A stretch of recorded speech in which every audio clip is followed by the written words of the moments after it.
Hey everybody, welcome to homerecordingmadeeasy.com, visionrecordingstudios.com, and here on my YouTube channel. And this is just a quick video.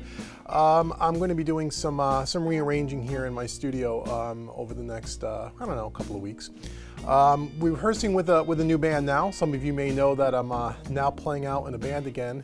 I'm going to be playing out live soon, which I'm really excited about. It's been about, 10 years since I've played in a band. One thing I wanted to kind of show people, because every now and again I get people ask me about this kind of thing, is recording band rehearsals. And one of the things that I did when we decided to put this band together was, where were we going to rehearse? And we decided that we were going to rehearse right here in my studio at homerecordingmadeeasy.com. And I wanted to kind of just show you guys quickly what I'm kind of doing to record our rehearsals, what gear I'm using. Again, it's really kind of down and dirty and simple, and just kind of show you how I have things kind of laid out. You might find it interesting, you may not.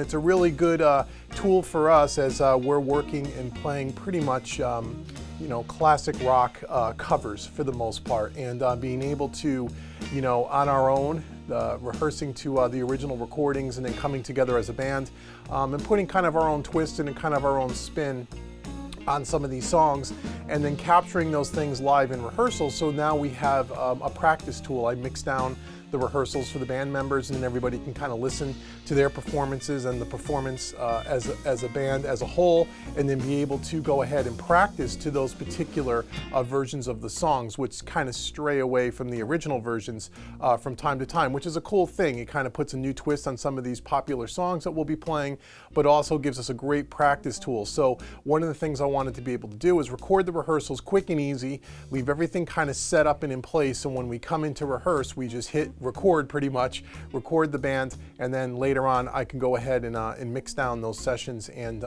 send them off to my bandmates. So I'm just going to give you a quick tour around the studio here and show you how I kind of have things set up. And if you have any questions, leave a comment below, or go out to our Facebook page at homerecordingmadeeasy.com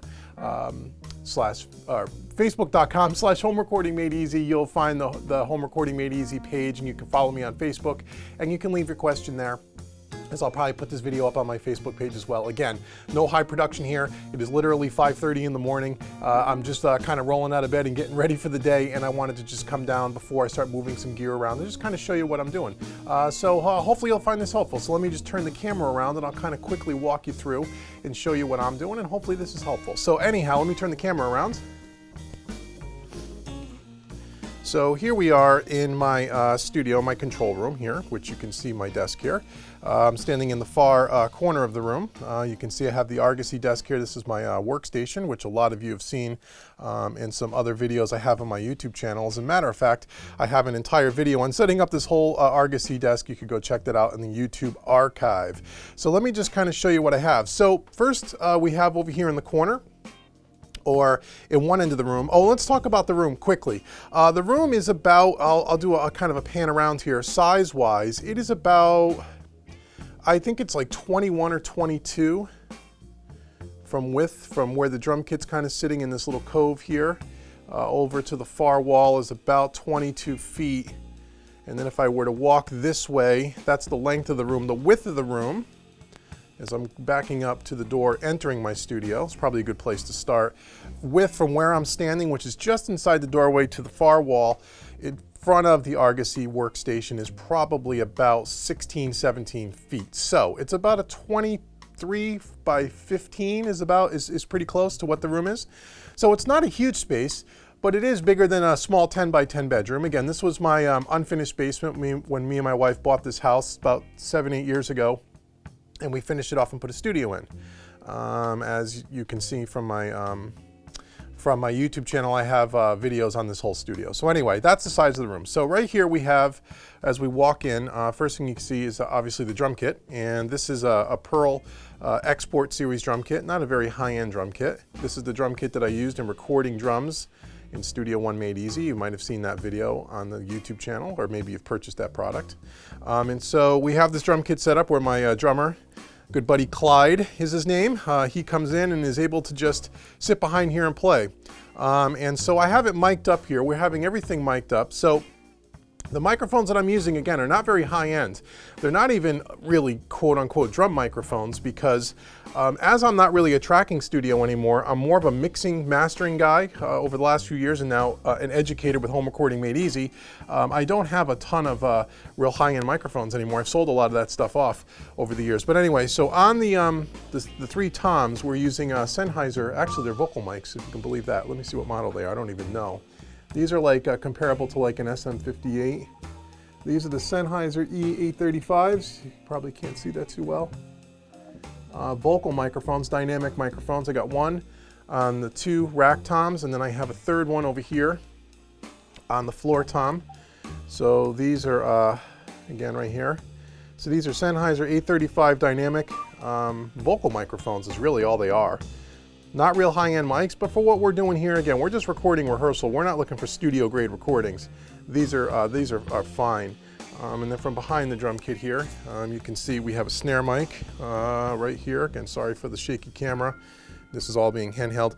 This is a Sennheiser mic as well. This is, I do a lot of guitar cabinet recordings with this as well. What is the model number on this? Let me see. This is the 609, E609. This is the flat-faced microphone, so the gray down under here is the front of the microphone. Again, top of the microphone.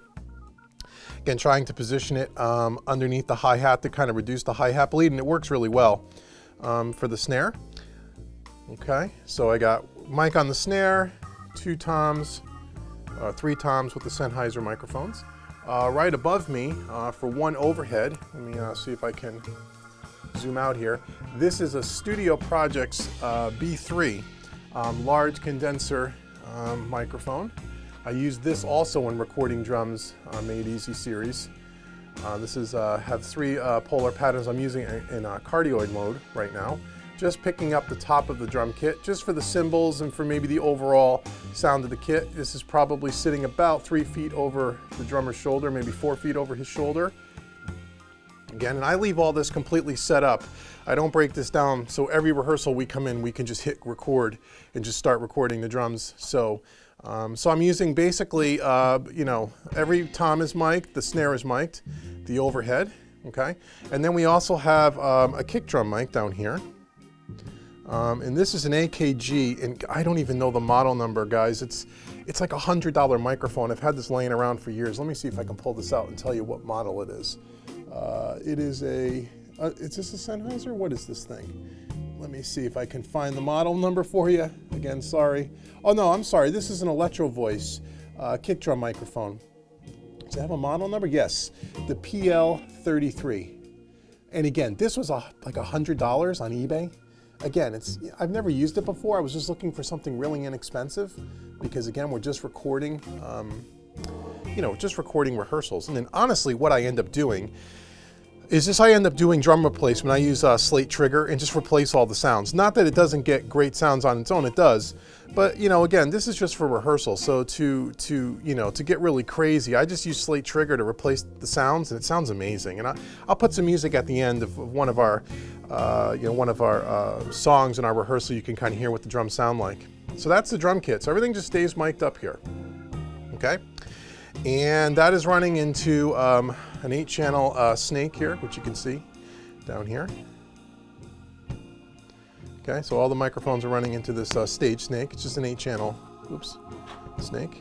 Again, sorry for the video here, guys. I'm just doing this right on the fly, all handheld. This is not high production by any stretch. But if you don't like it, you can always pause it now and go on to the next video.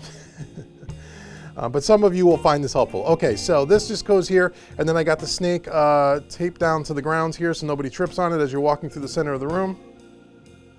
And that is going into my mixer, and I'll show you the rest of the instruments in a second. This is a PreSonus Studio Live 16.0.2 mixer. This is not one of the new mixers. This is one from probably 4 or 5 years ago, whenever these first came out. This is up here, PreSonus Studio Live 16.02. Great little mixer, man. I'll tell you what, these PreSonus Studio Live digital mixers are about the best live mixer I've ever used as far as simplicity, as far as getting the job done, as far as having, you know, a wide range of stuff on board with digital effects, with reverbs and delays and compressors and gates. This is great. So all the drums are running into the back of the Studio Live here. There are 6 microphones on the drum kit. Okay, and then I'm tweaking them in. I'm putting some compression on some of the stuff and some EQ on some of the drums and stuff, just to kind of get a decent sound on the way in, but nothing fancy. So if you don't know about the Studio Live mixers, I highly recommend you check them out. Again, they have much, newer line of Studio Live mixers at the recording of this video. This is one of the first versions that came out, as you can see down here. So we have kick on channel 1, snare on channel 2, tom 1, tom 2, tom 3, and overheads. So 6 microphones. Okay. And then that is all going into my MacBook Pro, and I'm running it into Studio One directly. I just launched this now, so Studio One, it's going right into my Mac Pro, into Studio One Professional. As you guys know, I use, where is it here? I'll just open it up for you. So everything is going into Studio One. So I put this my laptop here, my Mac Pro, on this mic stand, and I have this this stand here by Ultimate Support, and it's just a laptop stand that's or bracket that screws to the top of any microphone stand, and it holds my laptop. And I kind of play right in this area here, which I'll show you my gear in a second. And I could play here, and I can just control the mixer, and I can control my laptop. All right from here. So here's my last rehearsal right here, as you'll see. Recorded all right into Studio One. So that's pretty cool. So it makes it really simple. So everything is just right at my fingertips here, right where I'm playing. And so let me show you my gear here. So what I'm using here for my stuff, and again, I'm probably, I don't know. Here's where I'm kind of standing, where I'm actually rehearsing. I'm maybe, what, 10 feet away from the drum kit? Okay, so it's a tight room. I'm using, for my amplifier, and I've done a couple of videos on this already, but I'll do some more in the future, I'm using the Kemper Profile amplifier, which I really like, and I'm going to be doing a lot more videos on my YouTube channel for this piece of gear. This is an amazing piece of technology, man. If you're a tube amp guy, and you want something that sounds like the real deal, man, this is it. And I'm using, as you can see, a Marshall JTM 45 from 1974, a Michael Britt profile. If you're a Kemper guy, you know what that means. And that is running into a 212 Bogner cabinet. This is an oversized 212 cabinet that kind of sounds like a 412 with Celestion cream backs, which sound great, the 65 watters. And so it's just running direct, right out of the Kemper profile. This is the powered head right into the 212s. And that is all being controlled by the Kemper Profile remote, which is down here, and I have a wah pedal there as well. So I can control everything, all my reverbs, delays, effects, my amps, everything from this thing, which is awesome. Cool. Right here is my my Shure wireless system, which is a built-in chromatic tuner, which I really like. Again, my Studio Live is just sitting on this little rack here that I have. So that's my little piece of the universe here while I'm rehearsing. Right over here on this little carpet here. And then for my bass player, my buddy John, he is just going through a Fender 1 by, I don't know, it's a 12 or 15. Just a solid state Fender bass amp, which is really cool, sounds really great, plenty of power. I think it's like a 50 watt or something. And he has a Shure wireless as well. And I'm going out of the direct out on the back of his amplifier. He has a direct out back here somewhere, and yeah, it's right there, you can see it. So I'm taking the DI out and bringing that into the PreSonus Studio Live mixer, so that's how I'm capturing the bass right out of the DI. Oh, and the same thing with the Kemper. Out of the back of the Kemper is a direct out. This is one of the reasons why I love the Kemper. It's such a universal tool. You can use this in all kinds of situations. So I don't have to mic up the cabinet, the guitar cabinet. All I'm doing is going out of the Kemper right into the Studio Live. So the bass is going direct. The Kemper is going direct, and I'm using the cabinet simulator in the Kemper to go to Studio One through the Studio Live. That's turned on, but it's turned off as far as me playing live in the room. The direct out does not have the cab sim on because I'm using the Bogner 212, if that makes sense. So what's great about the Kemper is you can really tweak the way your direct out going to your recording interface sounds as compared to what it sounds live in the room, which is great. So direct guitar, direct bass, and then we just have my vocalist, my buddy Dave. Whoops. our singer, who's not here obviously. He kind of stands back here in this little cove area here, and he's just using, again, another Sennheiser dynamic vocal mic, the same ones that are on the toms. I forget what the hell the model number is. Again, this is an E835. Again, these are probably, you know, $75, $80 microphones on par with the SM58.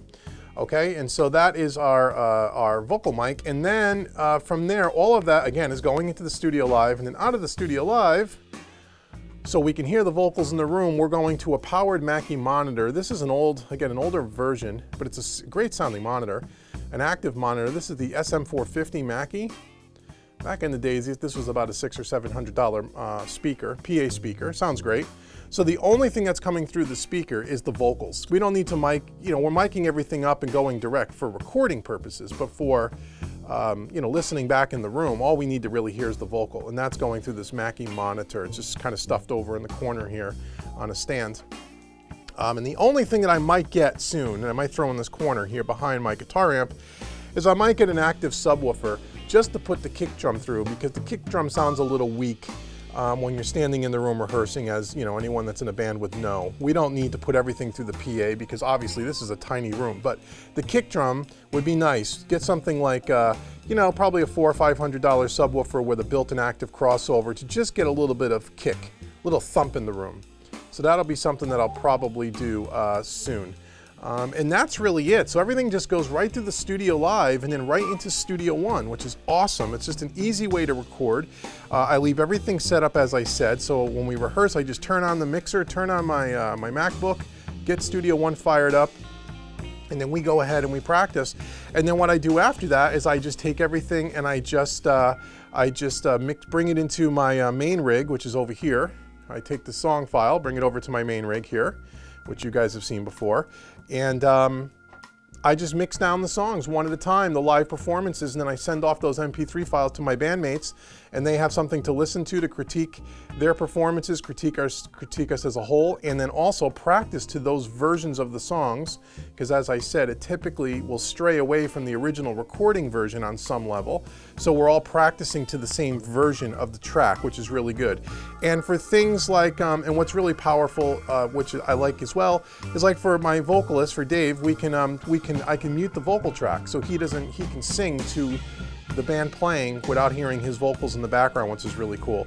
And then when I practice, I'll actually take the guitar and I'll actually mute the guitar, or I will bring the guitar real low in the mix so I can play along to the rest of the band without having my guitar in the way there. So that's really it. Again, quick little video, down and dirty, hopefully not too boring for you guys, but some people find this stuff interesting. I just wanted to show you again how I record my rehearsals and what I kind of do here. So here's again my setup. I'll pan around the room. Again, not a very big room, but it works for us, and I'm real excited about playing out in a band again. So anyhow, that is it for now. I got to get back to getting more home recording made easy stuff and some more Q&A videos done, and I'll be doing that soon. And until next time, this has been Dave with HomeRecordingMadeEasy.com. Once again, go out to Facebook, like us on Facebook. Please subscribe to the YouTube channel if you haven't done so already. And I will speak to you guys all soon. Take care.